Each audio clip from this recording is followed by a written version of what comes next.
lo que es Windows. Ahí está. ¿Sí están viendo mi diapositiva? Ya, profe. Sí, profe. Ok. Bien, ¿en qué nos quedamos? ¿Alguien se acuerda? Hemos terminado de ver Poison. Vimos Poison, vimos los materiales espumosos. No, profe. Bueno, fíjense, vamos a ver a continuación. Entendimos que era Poison. ¿Cuál era la importancia de Poison? A ver, por ahí. ¿Alguien que nos quiera decir cuál es la importancia de Poison? ¿O qué es Poison?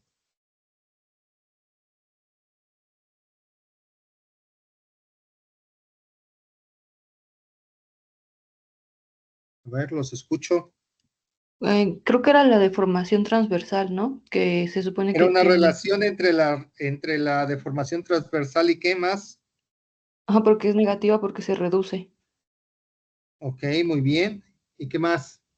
Sería una diferencia entre la transversal y la lineal, ¿no? Una relación. Es una relación. Ajá. Una Ok, relación. muy bien. Entonces, ¿y esa relación, en dónde se veía reflejada? ¿En qué tipo de materiales?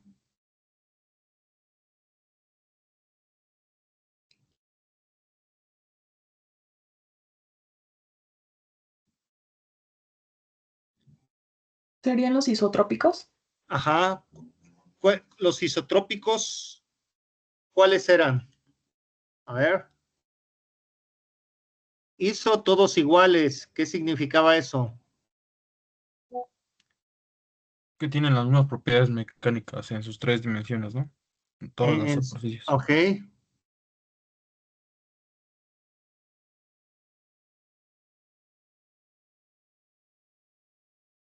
Ok, muy bien.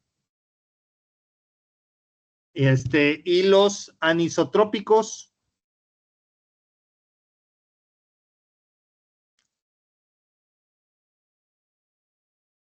¿Qué sucedía en el caso de los anisotrópicos? Al contrario, ¿no? Que sus propiedades diferían de plano a plano. Efectivamente, si cambiábamos el plano, ¿qué sucedía con los anisotrópicos? ¿Importaba o no importaba? Sí, importaba. Sí importaba, ¿no? Muy bien, fíjense. Ok, basados en lo que están comentando, fíjense, tenemos hemos conocido la relación entre el módulo de elasticidad y la densidad de un material. El módulo de elasticidad, ¿con qué lo relacionábamos? Los resortes. Ajá, ¿cuál era el equivalente en los resortes?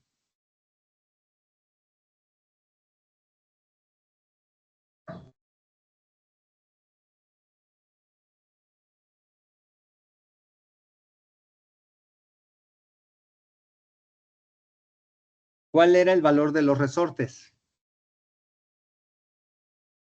¿Era lo de la elongación o K? Ajá, sí, era la relación, pero K, ¿qué era? En este caso, salía de la ley de Hooke, ¿no?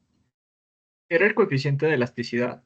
El La coeficiente, constante. sí, la constante elasticidad, muy bien, de los resortes, entonces, y eso nos determinaba qué tan elástico es un material, qué tanto lo podemos alargar y que regrese a su posición inicial sin que se vea afectado, ¿ok? Entonces, esa era por una parte la elasticidad y la otra que teníamos en la relación era la densidad. En el caso de la densidad, en este caso estábamos hablando ¿por qué era importante la densidad?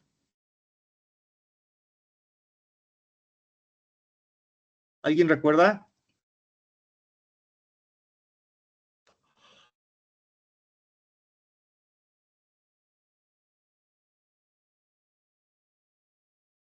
¿Alguien recuerda de la densidad? ¿Por qué era importante la densidad?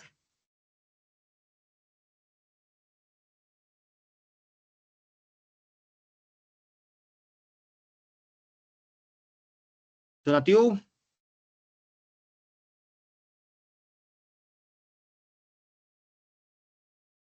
No, la verdad no recuerdo, profe.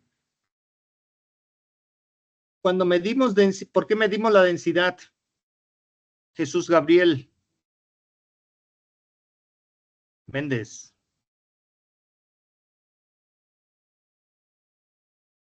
Para lo que sería la resistencia del material. No, la densidad, no. ¿O cuál era la importancia de la densidad? Mientras más denso sea el material, más resistencia mecánica tiene, ¿no? Entonces más difícil O como sea, estirarlo. un material más denso, ¿qué implica que sea más pesado?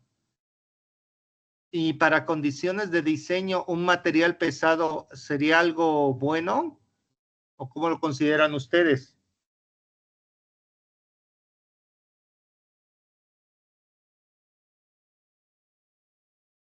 Supongo que es mejor que sea mientras más ligero, mejor, ¿no? Es más fácil de maniobrar. Efectivamente, entonces la relación del módulo de elasticidad con la densidad es importante porque estamos determinando cuáles materiales son ligeros, ¿ok? Entonces, esa es la relación. Luego tenemos los materiales compuestos, que en este caso platicamos que los compuestos van en relación con lo que es el módulo de Poisson. Si recuerdan, nosotros manejamos en el caso de las fibras que son unidireccionales, como los bistecs, o fibras que vienen siendo, en este caso, tipo cruzadas o tejidas, que ahí van cambiando las direcciones. Entonces, los compuestos son materiales que van presentando diferentes características a partir de los diferentes, en este caso, relaciones de lo que es los ejes. Entonces, esa es la parte. Bien, luego teníamos los materiales, platicamos un poco de los materiales porosos. Sí, un ejemplo de material poroso, como menciona aquí, o material poroso tipo espuma, son, por ejemplo, las espumas con las que lavan los trastes, esas serían las esponjas, perdón. Otro ejemplo sería, ustedes han utilizado, hay unas fibras que son totalmente metálicas, que luego lo utilizan para lavar ollas, que son son de metal, pero que van entretejidas, pero son totalmente porosas, ¿no? Entonces, este tipo de materiales porosos tienen ciertas características, las cuales en utilización son diferentes para un uso normal.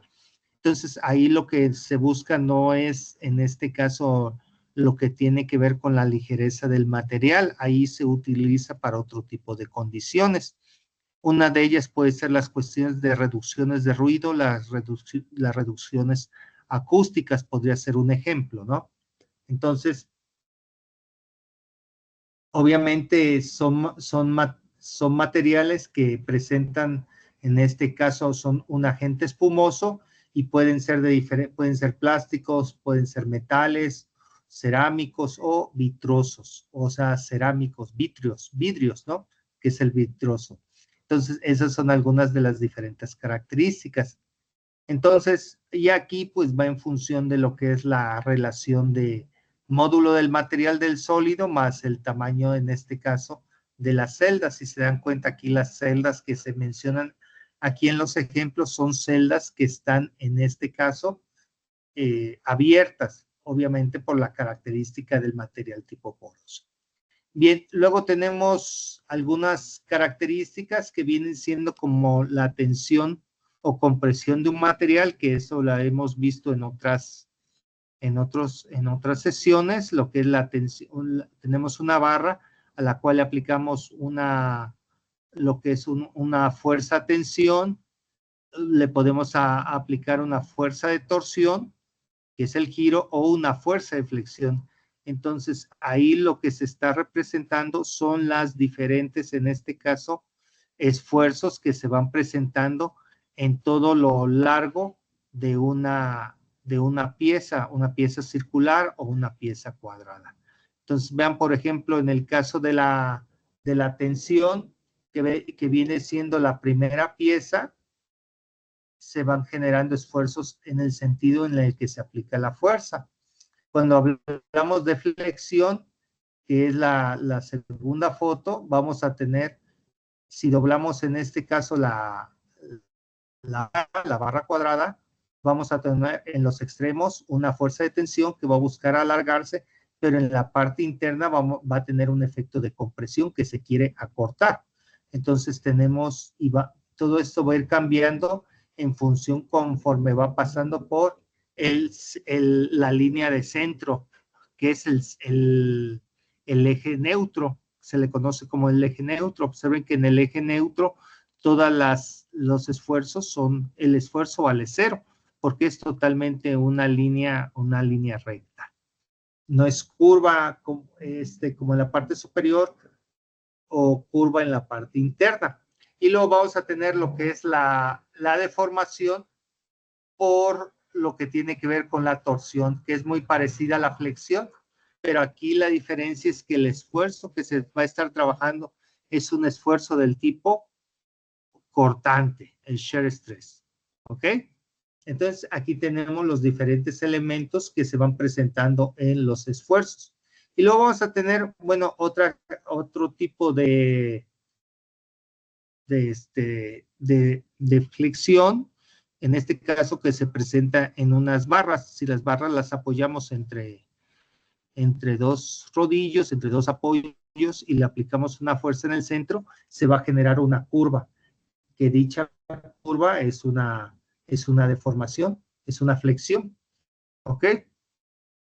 Vean, por ejemplo, en el caso de torsión, tenemos lo que es el giro, la torsión, el ángulo, en este caso los valores de T, que son valores encontrados, y θ, que es el ángulo que menciona aquí, que marca lo que es la deformación angular, que eso lo vimos en en este caso, las deformaciones angulares que se generan por esfuerzos cortantes.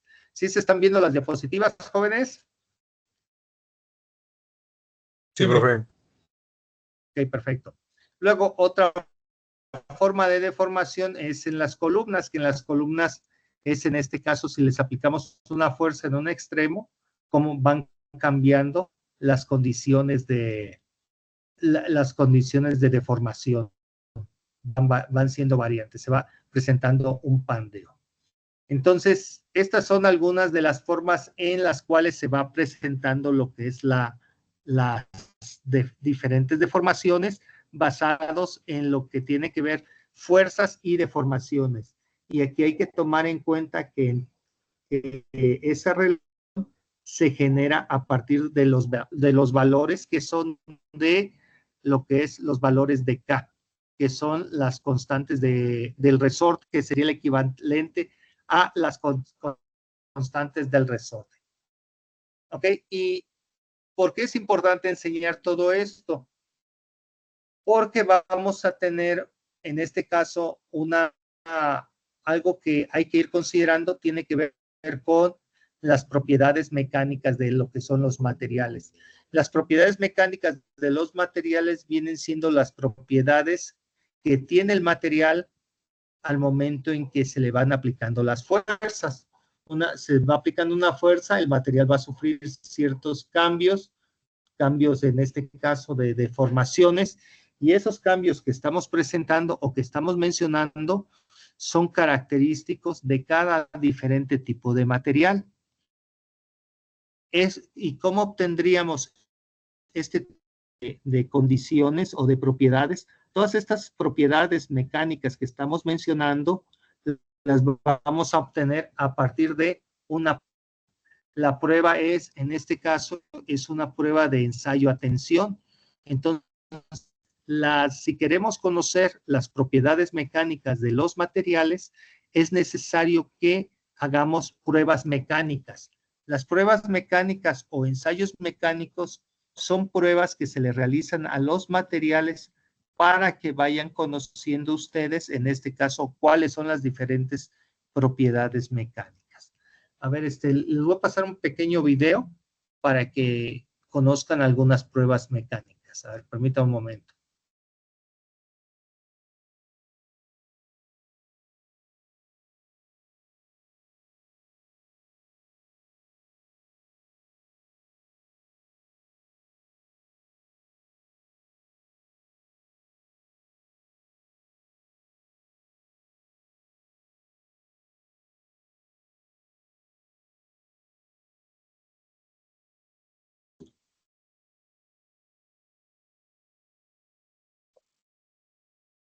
Ok, a ver, entonces lo vamos a correr. A ver, permítame.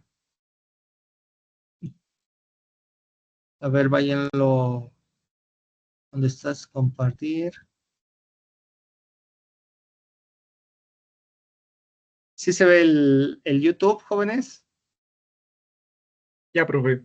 Ok, a ver, Cuando va. se diseña cualquier mecanismo, edificio o elemento mecánico sometido a unas cargas, se hace con la seguridad de que el material va a soportarlas.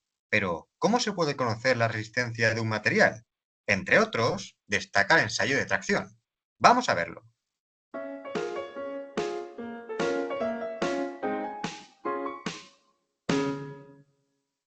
Hola, amigos de la ciencia y la tecnología. Bienvenidos ingeniosos.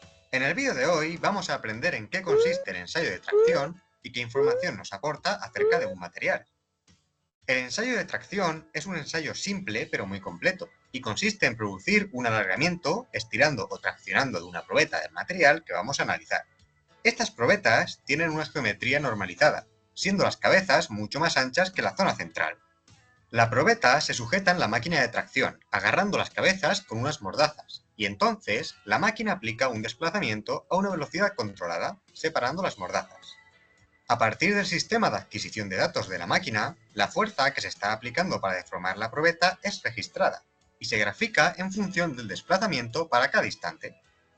La gráfica fuerza-alargamiento obtenida es algo parecido a esta, donde podemos distinguir dos zonas diferenciadas: un crecimiento inicial lineal de la fuerza con el alargamiento y una segunda zona en la que se alcanza un máximo y después la fuerza cae.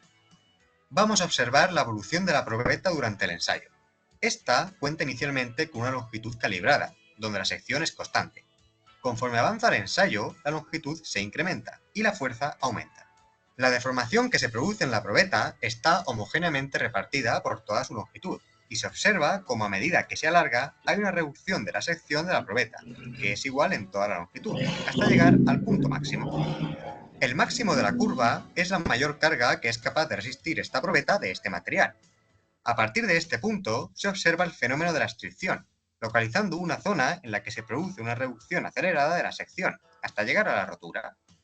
Esa parte que menciona aquí en este caso el narrador, observen que la probeta es una muestra, la probeta así se le llama, es una probeta o espécimen, en algunos casos también le llaman espécimen, es una muestra de un material determinado, en el cual le dan una forma, en este caso la forma puede ser plana o puede ser circular, y le dan en este caso le dan una zona, una reducción del área en la parte central con unos radios. Esto lo hacen para que conforme vayan aplicando una fuerza, como mencionan, el material se va separando, los enlaces se van rompiendo, entonces de manera que la probeta se va alargando y hasta que la probeta se rompa, que es cuando termina la prueba. En este caso, esta zona que se va generando un adelgazamiento se le conoce como zona de estricción o encuellamiento, que es una característica de las muestras basados en las condiciones, en este caso, del material. A ver, continuamos con el video. Para que el ensayo se dé por válido, la rotura debe darse siempre por la zona central de la probeta. Sin embargo, este análisis que hemos realizado depende de las condiciones geométricas de la probeta. Si ésta tiene una sección inicial mayor, obviamente va a resistir una fuerza máxima mayor, por lo que necesitamos trabajar eliminando el factor geométrico de la probeta. Para ello, a partir de la gráfica anterior se obtiene la gráfica de tensión de formación ingenieril. La tensión se calcula como la fuerza entre la sección inicial de la probeta, y la deformación unitaria se obtiene a partir del incremento de longitud entre la longitud inicial de la probeta. La gráfica de tensión de formación ingenieril tiene una... Si se dan cuenta, ahí atención les maneja el esfuerzo, lo que hemos estado platicando. Tenemos por un lado en el eje de Y los esfuerzos, lo que es la relación de la fuerza sobre el área, y por el otro lado, en el eje de X tenemos las deformaciones unitarias, los alargamientos, ¿ok? Una forma semejante a la gráfica fuerza-desplazamiento, pero ahora los resultados sí nos hablan de las propiedades mecánicas del material, sin la influencia de las características geométricas de la probeta. Se distinguen de nuevo dos zonas diferenciadas. La primera zona, donde la tensión es linealmente proporcional a la deformación. Observen que en esta zona elástica que les está mencionando, ¿qué forma tiene la primera parte de la curva? De la línea que punteada hacia abajo, ¿qué perfil tiene la curva? ¿Cómo es? Una línea recta. Es una línea recta, efectivamente, es la zona elástica. Es lo que es la zona en la cual ustedes, si recuerdan, era la zona con la cual ustedes trabajaban para lo que tenía que ver la relación de los valores de K del resorte. Y una vez que pasamos esa zona elástica o esa zona lineal, vamos a empezar a entrar en una zona no lineal. Se le conoce como zona no lineal o zona plástica. ¿Por qué? Porque ahí el material deja de ser lineal, se va presentando en una forma curva, y si yo le quito, por ejemplo, estando en el punto donde se traza la línea punteada, donde está la línea punteada, en ese punto, si retiro la fuerza, va a regresar a su posición inicial. Si lo quitamos en cualquier parte de la curva, vamos a tener una deformación permanente, que esa deformación permanente es lo que en este caso sucedía con la liga, cuando lo que después de mucho utilizarla, en las orillas se iba generando una parte totalmente plástica, se plastificaba o se ponía más duro, ¿ok? A ver, seguimos. Y la segunda zona, donde esta relación lineal se pierde. La primera zona es conocida como zona elástica, ya que el material se comporta como un muelle, siendo la tensión directamente proporcional a la deformación según la ley de Hooke. Además, en esta zona, si se libera la probeta a mitad del ensayo, se recupera toda la deformación producida, volviendo al estado inicial, de ahí la comparación con un muelle. La constante de proporcionalidad es conocida como módulo de Young o módulo elástico, y tiene las mismas unidades que la tensión, es decir, pascales o megapascales. Este valor es sumamente importante, ya que da información acerca de la rigidez del material, que es la resistencia a la deformación que tiene el material cuando se le aplica una fuerza. Comparativamente, los polímeros tienen un módulo elástico bajo, inferior a los materiales metálicos, y estos, a su vez, inferior a los materiales cerámicos. Sin embargo, hay que mencionar que existen materiales que no son isótropos, lo que significa que sus características mecánicas difieren según la dirección en la que... Vean, ahí en esa gráfica, si se dan cuenta, todos los materiales, todos los que mencionan, todos van a tener una parte lineal, y esa parte lineal obviamente va a depender del tipo de material y lo que viene siendo el ángulo de dicha pendiente, la pendiente. Entonces, esa pendiente que le llaman ahí, que es la relación entre el esfuerzo, que es el esfuerzo está en el eje de Y la deformación, en este caso unitaria, que está en X, nos va a dar esa relación, da como resultado el módulo de Young, que es la letra E. El módulo de Young es lo que sería el equivalente en la constante del resorte, que es la relación de F con respecto a X. Entonces, esa parte es a considerar muy importante. Y la otra es, observen que hacen una mención importante sobre los materiales que son anisotrópicos. En este caso, por ejemplo, la madera, los materiales, el módulo En el caso de los materiales anisotrópicos, el módulo de elasticidad va a variar en función de la dirección que se va a analizar por las razones que vimos en clase la semana pasada. ¿Continuamos? Que se evalúe. Esto ocurre en ejemplos como la madera, u otros fabricados industrialmente con una estructura formada por fibras alineadas, como es el caso de la fibra de carbono. Como el módulo elástico es la pendiente de la gráfica, puede obtenerse a partir de la tangente del ángulo con la horizontal. La región elástica finaliza en el límite elástico, que es la máxima tensión elástica que puede soportar el material, recuperando su forma original tras el cese de la carga. A partir de este punto comienza la región plástica. Sin embargo, como muchas veces no es sencillo localizar el cambio de pendiente en el límite elástico, se suele obtener por convenio el valor del límite elástico al 0,2% de deformación, a partir de una recta paralela a la inclinación de la zona elástica hasta su corte con la gráfica. Y ahora, ¿qué ocurre en la zona plástica? Cualquier deformación que supere la región elástica será irreversible, quedando el material en ese estado de deformación tras el cese de la carga. Únicamente se recupera la parte elástica de la deformación total, por lo que el descenso se realiza paralelo a la recta de la zona elástica. En la zona plástica, la tensión aumenta hasta alcanzar la tensión última de rotura del material, que es el máximo en la curva, a partir de la cual se produce la estricción y la caída de la tensión hasta el punto final en el que rompe la probeta. Un material dúctil tiene la capacidad de deformarse plásticamente antes de la rotura, y será más dúctil cuanta mayor deformación plástica admita. Por el contrario, los materiales frágiles no tienen la capacidad de deformarse plásticamente, produciendo... Observen, esa parte es muy importante. La ductilidad en este caso de un material se mide como el área bajo la curva desde lo que es su inicio hasta lo que es la terminación de la deformación plástica. Entonces tenemos un material dúctil y un material frágil. Observen, por ejemplo, si aplicamos una fuerza en un material frágil, lo que es, no se va a presentar el encuellamiento, porque el encuellamiento es un símbolo de ductilidad. ¿Ok? Entonces, cuando tenemos encuellamiento en la probeta, obviamente se está presentando una ductilidad. En el caso de los materiales frágiles, la rotura es en este caso completa. Es algo parecido. Si ustedes rompen un vidrio, un espejo, un material que en este caso son frágiles y quieren ver lo que es el corte por donde se rompió el material que viene siendo el espesor, lo único que van a ver son cortes, en este caso muy como si fueran con cuchillos. ¿Ok? ¿Por qué? ¿A qué se debe esa parte? A que el material es frágil. Esa es la característica que se menciona ahí.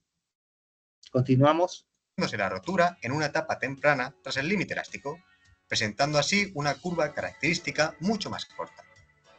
El área bajo la curva es igual a toda la energía absorbida en modo de energía de deformación que es necesaria para romper el material, lo que se conoce como tenacidad del material.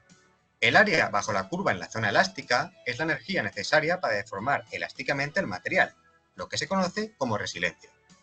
Como resumen, los parámetros importantes y característicos de las propiedades. Entonces, observen que dentro de lo que es la curva, vamos a tener una región elástica y otra región plástica. Si lo queremos ver en términos de energía, la energía que se va presentando en la zona elástica se le conoce como resiliencia, la capacidad de un material para absorber energía. Y la otra área viene siendo la tenacidad. ¿Cuál es la tenacidad del material? Entonces, obviamente, de acuerdo a la figura que es frágil, pues no se cuenta con el frágil no es un material que sea resiliente, ¿no? O sea, absorbe poca energía. La prueba está en que, por ejemplo, un vidrio, le avientan una piedra, pues se va a romper. Caso que no sucede con los metales. Entonces, esa capacidad de no romperlos es una capacidad energética que tiene que ver con el ahorro de la energía, en este caso, del material. Propiedades mecánicas de un material son el módulo elástico o de Young, el límite elástico, la tensión última de rotura y el alargamiento en la rotura. Pero, ¿cómo los usamos? Eso dependerá de nuestra aplicación. Normalmente, Para las aplicaciones de elementos mecánicos o estructurales, como el diseño y dimensionamiento de vigas en un edificio, se trabaja en régimen elástico, siempre por debajo del límite elástico. Esto significa que las tensiones que estén producidas debido a las cargas aplicadas nunca deben sobrepasar el límite elástico, de modo que, cuando cesen, pueda recuperarse la forma inicial del elemento. Sin embargo, en procesos de fabricación como la laminación, la extrusión o la embutición, entre otros, en los que la forma final es diferente a la de partida, se entra en régimen plástico, para que el material se quede con la forma final deseada sin llegar al límite último de rotura. ¿Pero pensáis que la curva de tracción es siempre así? Lo cierto es que no. Para algunos materiales, en especial para el caso de los aceros, la curva presenta la forma siguiente, distinguiendo tres zonas.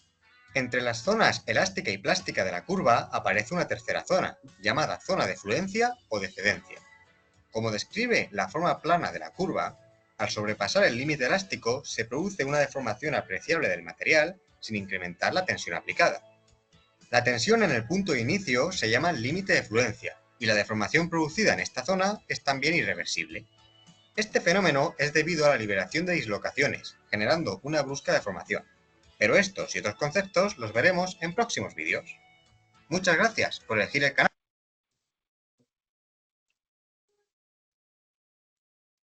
Bien, les voy a subir por ahí ¿dónde está?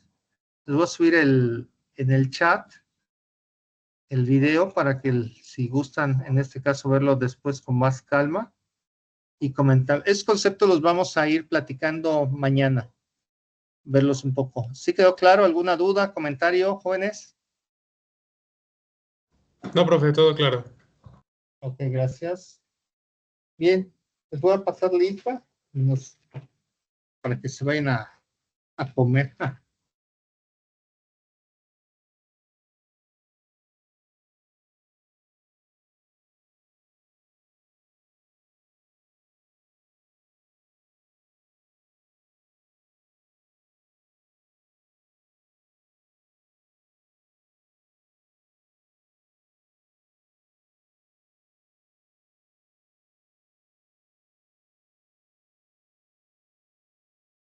A ver, Aguirre,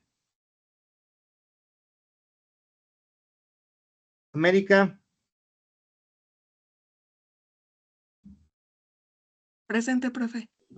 Laila, Presente. Regina, Presente. Cosme, Presente. Dolores, Flores Barbosa, Emanuel, Ernesto, Presente. Gerardo, Presente. Nancy, Presente. Roberto, Presente. Estefanía, Diego, Presente, profe. Limón, Presente, profe. Arat, Presente, profe. Hani, Presente. Josué, Presente, profe. Princess, Presente. Donatiu, Presente. Martínez Romero, Presente. Ugalde, Dana, Presente. Mauricio, Jesús Memegua, Presente. Méndez Espinosa, Presente. Herrera, Brisa, Presente. Daniel, Presente. Abraham, Presente. Edith, Presente. Leonel, Mendoza Pérez, Presente, profe. Meneses, Presente, profe. Merino, Presente, Merino. Estefanía, Presente. Jonathan, Presente, profe. Sofía, Presente. Johanna, Presente. Mauricio, Palestina, Pérez Ávila, Presente, profe. Mozo, Brenda, Presente, profe. María José, Yariel, Presente, profe. ¿quién? María José. Ok, Yariel, Carlos Arroyo, Buenas tardes, profe. buenas tardes. Joel Rivera, Ramírez, Presente, profe. Ramírez Joel, Ramírez Rivera, No, Brian. Ramírez Sandoval. te adelantas. Rodríguez González y Baltasar. Presente, profe. Sale, gracias, buenas tardes. Hasta luego. Hasta luego, profe. Hasta luego, profe, gracias. Hasta luego. Profe, buenas.